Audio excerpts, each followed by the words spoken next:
What is up, my friends? Welcome back to the Daily Dose. Guess what we're doing today? We're reading the Bible.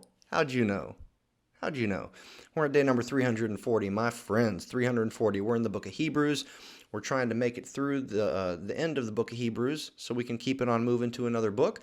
I've enjoyed the time that we've spent in the book of Hebrews. We're going to be looking at chapters 11 through 13 today.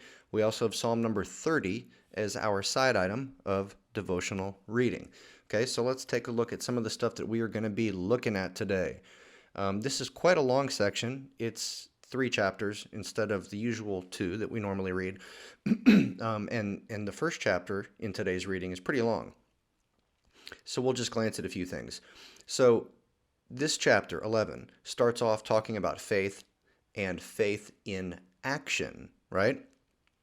Because our beliefs are what dictate our actions.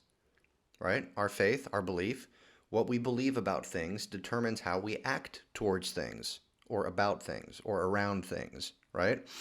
So it says now faith is confidence in what we hope for and assurance about what we do not see. I like that. Do you? Okay, notice something there. Sorry, let me adjust my microphone here. My daughter was in here playing Roblox earlier, and I think she messed with my mic. Okay, there, sorry. Good as new. So, you ever heard somebody say, seeing is believing, right? Well, in this case, seeing is not believing, right? With faith, it's not about seeing. It's about believing before you see, right? I do want to clarify that, though. Some people say that you should believe the gospel. You should believe all of what believers call the truths of the Christian faith. A lot of people say you should just believe that on blind faith, right? Well, maybe you should, but there is plenty of evidence out there, plenty of apologetic information, right, that is extremely persuasive, in my opinion, that should persuade someone beyond the shadow of a doubt that the gospel claims are true, right? So I'm not saying that there isn't any quote-unquote proof, okay? But what I am saying is that faith, right, it's ultimately confidence in the promises of God, confidence of what is to come, okay? Things that we haven't seen yet. And then it says, this is what the ancients were commended for, right? Speaking of the people in the Old Testament that were these titans of faith, right? And not all of them were like extremely great people. Some of them had their issues, like David, Rahab, was a prostitute, right? So not everybody in here is perfect by any stretch, okay? But so then it goes through and it talks about these different people that acted on the promises of God by faith, right? Abel, Enoch, Noah, Abraham, so on and so forth, right? It keeps going. Isaac, Jacob, Joseph. So at the close of that section, which a lot of people refer to as the Hall of Faith, right? Hall of Fame, play on words, the Hall of Faith. At the end of that section, it says, these, speaking of those people that were just talked about, these were all commended for their faith, yet none of them received what had been promised. Interesting. None of them had received what had been promised, right? It was still to come. It was to be continued, ... right? Since God had planned something better for us, so that only together with us would they be made perfect, okay? And one thing I've noticed about a lot of the predictions and prophecies and even some of the promises of God, it seems like they come to fruition on a shorter term scale to some degree, and then it seems like, or it's alluded to, that some of those promises that are kind of fulfilled on the more shorter term scope of things are going to be fulfilled fully at some point in the future, right? There's a lot of prophecy that's like that predicts things, and those things kind of happen, right, in a sense, but we're led to believe it's going to happen in a much bigger sense, in a much more full sense, at some point in the future. So then we move on to chapter 12, and the author here draws a conclusion about everything that was just discussed, right? Because this starts off with therefore, okay? Therefore, since we are surrounded by such a great cloud of witnesses, okay? So talking about all these titans of the faith in the Old Testament that were just discussed. It says, since we're surrounded by them, who are such a great cloud of witnesses, let us throw off everything that hinders and the sin that so easily entangles. That's kind of the picture of somebody trying to run a race, right? If you were if you were dressed up in military garb, right? Speaking of stuff in the more present day, you think about somebody in the military or in the army, and I've heard, I wasn't in the military. Thank you to everybody out there that's watching that was or is in the military. I appreciate your service. But I've heard stories about people when they were going through training and exercises that they would have to put on like all their gear and then put on a rucksack that was stuffed full of stuff, and they'd have to like go on marches and hikes with all this weight on them that would slow them down and make it much harder, right? Or if you think about an athlete, when you watch the Olympics and you watch an athlete that's running in, say, track and field, what are they wearing?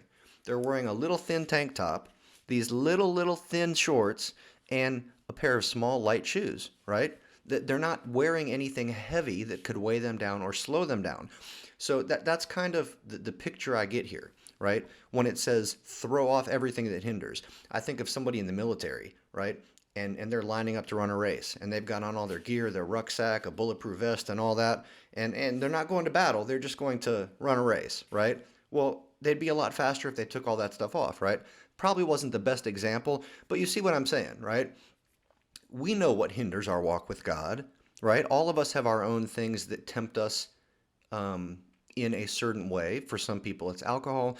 For some people, it's pornography. For some people, it's slothfulness or laziness.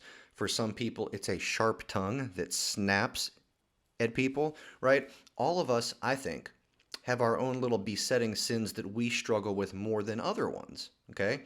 So I think that each of us have a pretty good idea of the things that we need to throw off, the things that hinder us, and the sin that so easily entangles us, right? And then it says, let us run with perseverance the race marked out for us, fixing our eyes on Jesus, the pioneer and perfecter of our faith. The pioneer, right? Jesus was the pioneer, the starter of our faith, and the perfecter, the finisher of our faith. So from here we move on to look at a section that talks about God disciplining his children. And there's some good stuff here, right?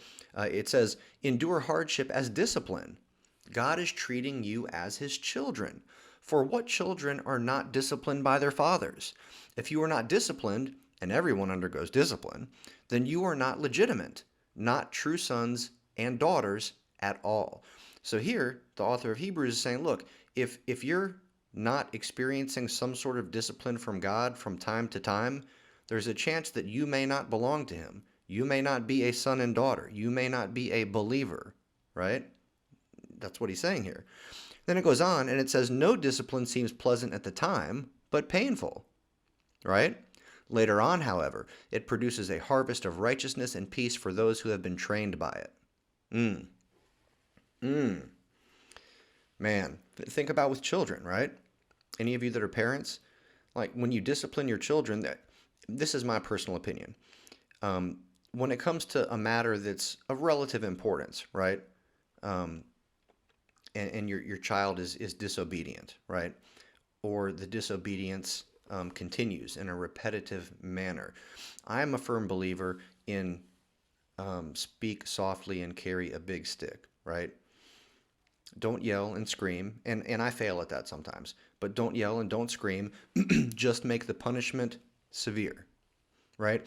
Because if I punish my daughter when she misbehaves and the punishment isn't very severe, then she's not going to learn much from it, right?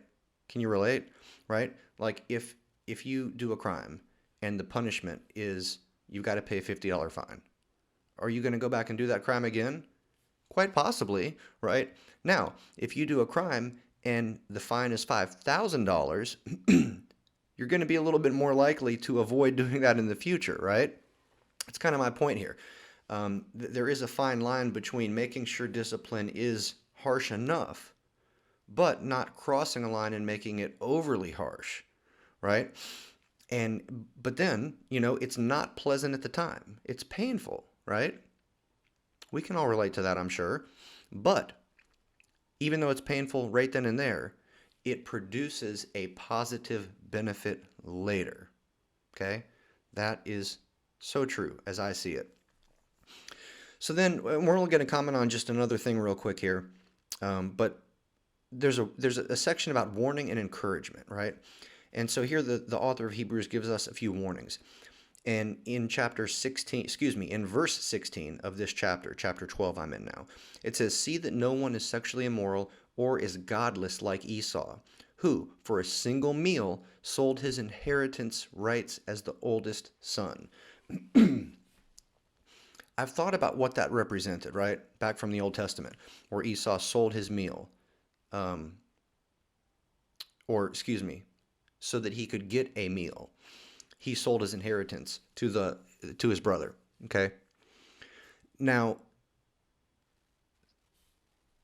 think about it. You come home from work, even if you work in a hard labor job, right?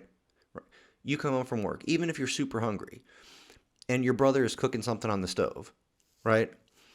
If your inheritance was really important to you, and you actually thought that you were going to get it one day, and it was something that was meaningful, that you treasured and cared about, are you going to give all that away for a quick meal right then and there?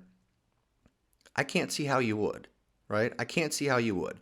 So what this tells me about Esau is that regardless of how hungry he was, right? I'm sure there was other stuff around the house that he could have grabbed for immediate sustenance if he was really starving, right? But he wanted a bowl of his brother's delicious chili, or whatever it was he was cooking. So what this tells me, if I read between the lines, is this: Esau did not value his inheritance rights as the oldest son. He didn't value those. He didn't treasure them. He didn't think that it was going to come to fruition, possibly, right? But the point here is he valued those so little that he was willing to give them away for a bowl of soup, basically. Okay? But then notice, afterwards, as you know, when he wanted to inherit this blessing, he was rejected. Even though he sought the blessing with tears, he could not change what he had done. Here, I think that this is speaking of the fact that we have a limited amount of time to make a decision for Christ, right? Once we die, and we don't know when that's going to be, we no longer have a choice. We've already made the choice, right? So it almost seems to me like what the author of Hebrews is hinting at here is, look, think about what you're rejecting. Think about how you're giving up the offer of salvation from God because you don't value it. You're giving that up to live life as you want to live it, right? Because God's offer of salvation, the gospel, is of no value to you, right? And then one day you die and you're like, oh, wow, you see Jesus. Oh, that really was real. Oh, Jesus, I'm so sorry. I'm so sorry. Please forgive me. By then it's too late. The choice has been made. It's too late, right? I kind of think that that's what the author is getting at here. I could be wrong, but I believe that is a biblical truth. And I think that that is quite possibly what he's referring to here. So then we read a kind of compare and contrast about the mountain of fear, right? The mountain of fear with Mount Zion, okay? The mountain of fear, that would be referred to as the mountain where the 10 Commandments were given. You remember the name of that mountain? I'm not going to tell you. If you don't know, go look it up, right? But so that is being compared with Mount Zion, the city of the living God, the heavenly Jerusalem, okay? So it speaks a little bit about that. And then there are some concluding exhortations and a benediction and final greeting before the author here closes this letter.